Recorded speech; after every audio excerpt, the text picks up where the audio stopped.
El Evangelio según San Mateo. En aquel tiempo, mientras Jesús hablaba, se acercó un personaje que se arrodilló ante él y le dijo: Mi hija acaba de morir, pero ven tú, ponle la mano en la cabeza y vivirá. Jesús lo siguió con sus discípulos. Entretanto, una mujer que sufría flujos de sangre desde hacía 12 años, se le acercó por detrás y le tocó el borde del manto, pensando que con solo tocarle se curaría. Jesús se volvió y al verla le dijo: Ánimo, hija, tu fe te ha curado. Y en aquel momento quedó curada la mujer. Jesús llegó a casa del personaje y al ver a los flautistas y el alboroto de la gente, dijo: Fuera, la niña no está muerta, está dormida. Y se reían de él. Cuando echaron a la gente, entró él, cogió a la niña de la mano y ella se puso de pie. La noticia se divulgó por toda aquella comarca. Antes de comentar y adentrarnos en este evangelio que acabamos de leer, quería hablar de algo que todos los seres humanos buscamos y que luego voy a relacionar con el evangelio, que es la felicidad. El problema es que muchas veces buscamos la felicidad donde no está. O sea, queremos que las demás personas nos hagan felices a nosotros. Tomamos decisiones de empezar un trabajo creyendo que ese trabajo es lo que me va a hacer feliz a mí, que esta persona con la que me caso es la que me va a hacer feliz a mí, que este lugar al que voy a ir o donde voy a vivir es lo que me va a hacer feliz, que este coche que voy a comprar es el coche que realmente me va a hacer feliz. Y todos experimentamos y nos hemos dado cuenta que las cosas con el tiempo, pues eso, se convierten en rutinarias y no nos dan la felicidad, no nos dan plenitud. Entonces, ¿qué pasa? La felicidad en realidad depende de mí, o sea, de que yo decida amar y servir. Y amando y sirviendo, entonces empiezo a experimentar una cierta plenitud. Y por lo tanto, eso implica, si quiero ser feliz, implica un cambio personal, una decisión de yo cambiar mis relaciones con los demás, porque a veces no soy feliz, no es por culpa de los demás, no es culpa de la gente que me rodea, no es culpa del trabajo, no es culpa de las circunstancias. Es verdad que influyen, no voy a negar que si estás en un país complicado, yo viví en Venezuela 10 años, y si hay cosas que te complican un poco, pero a ver, no es que te determinan para ser infeliz.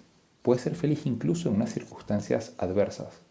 De hecho, en estos días vi un video donde un señor va a hablar al equipo de España, eso sucedió hace poco en la Eurocopa, un señor en silla de ruedas, que fue jugador de fútbol, fue entrenador, y les hablaba de cómo él era feliz incluso en esas circunstancias y en esa situación. Entonces, la gente, lo que les quiero comentar es que generalmente tomamos la decisión de hacer dinero. O sea, la gente hoy en día no tiene tiempo para ir a un retiro, no tiene tiempo para buscar sanar su alma, sanar su mente. De hecho, el ser humano está constituido, somos como un edificio con 3 columnas. Está la parte física, la parte mental, la parte espiritual. Y de hecho, si alguna de esas 3 está sufriendo, todo el edificio sufre, todo el edificio se podría incluso caer. Yo tengo que tener salud mental, salud física y salud espiritual. ¿Y qué pasa? Que la gente, en vez de buscar esa como salud integral, ¿no? Y trabajar sobre sí mismo y cambiar y tomar esa decisión de tener un cambio personal para poder alcanzar la felicidad, se centran en el dinero, porque creen que el dinero es lo que le va a dar la felicidad. Entonces, trabajo, trabajo, trabajo, trabajo, trabajo, dinero, dinero, dinero, dinero. Entonces, llega un punto en el que te dedicaste tanto al dinero que ya cuando te das cuenta, de repente tienes dinero, pero entonces no tienes familia, ¿no? Porque tu familia ahora es un caos, porque nunca le dedicaste tiempo a tu esposo, a tu esposa, a tus hijos, a tus papás, a tus amigos, etc. Y bueno, estoy poniendo un ejemplo quizás un poco extremo, pero esto lo podríamos aplicar a muchos casos de nuestra vida. Entonces, ¿por qué hablo de esto en el Evangelio de hoy? Porque la decisión de querer cambiar de vida, ¿no? De querer ser feliz, depende de que yo salga de mí mismo y me dedique a amar, ¿no? Y yo esté confiado que yo puedo lograrlo, ¿no? Y que Dios, además, y aquí viene la parte espiritual, puede actuar también en mí. Incluso las heridas que tenemos en el ámbito, digamos, psicológico, cuando hablé de salud mental me refiero al ámbito psicológico, hay heridas del pasado que incluso Dios con su gracia puede sanar. Entonces, bueno, ¿cómo se conecta esto con el Evangelio? Quiero centrarme en la mujer que tenía el flujo de sangre.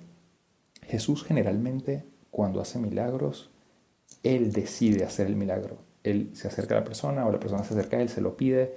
Jesús le dice, ¿quieres ser curado? Pues te curo. El paralítico, ¿no? Le dice que les va a perdonar los pecados. Y luego dice, la gente no le cree. Y Él dice, bueno, para que vean que yo puedo perdonar pecados, que es más fácil decirle que se levante, que tome su camilla y se levante, o que tus pecados te son perdonados. Obviamente es más fácil decirle solo tus pecados te son perdonados porque nadie va a ver nada, digamos que físicamente. Ahora, decir que ese paralítico se levante demuestra que Jesús tenía poder incluso de perdonar pecados. Pero bueno, al punto de lo que voy. En este caso, Jesús lo que siente es que sale de sí una fuerza, pero no es que Él decidió curarla. Esta mujer es la que toma la decisión de decir, Dios me puede curar.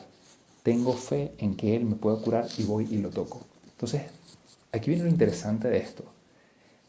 La fuerza de la fe, o sea, la fuerza de la fe, la fuerza de la convicción de que Dios puede transformar mi vida. Y yo me acerco a Él y lo busco, porque sé que Dios puede transformarme. Entonces, es interesante justamente esto, y era el punto en el que quería centrarme.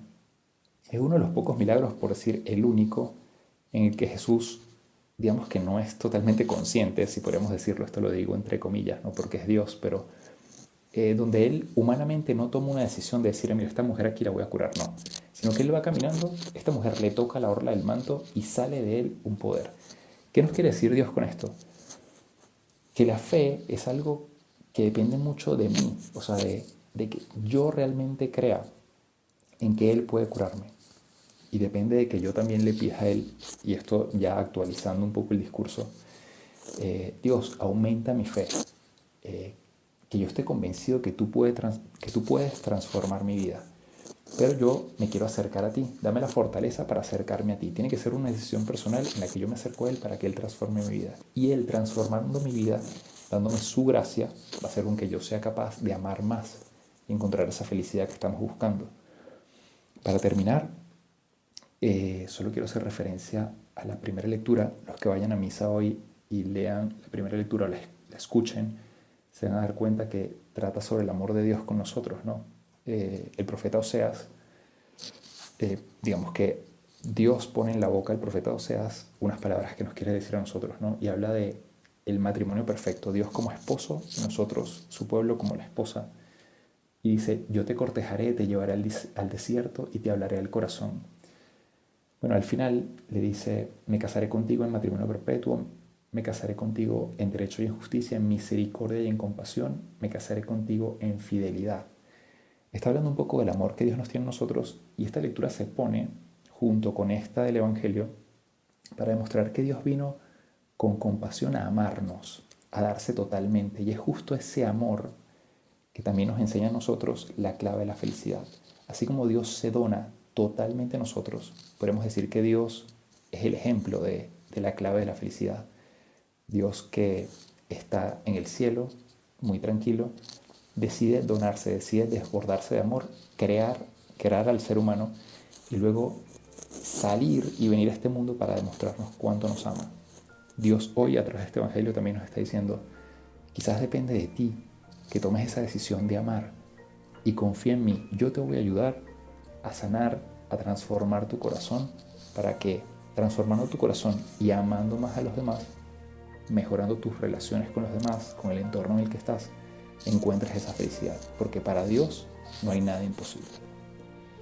Espero que este inicio de semana te encuentre bien, que esta meditación te sirva para encontrarte con Dios, para ver que Él sí tiene fuerza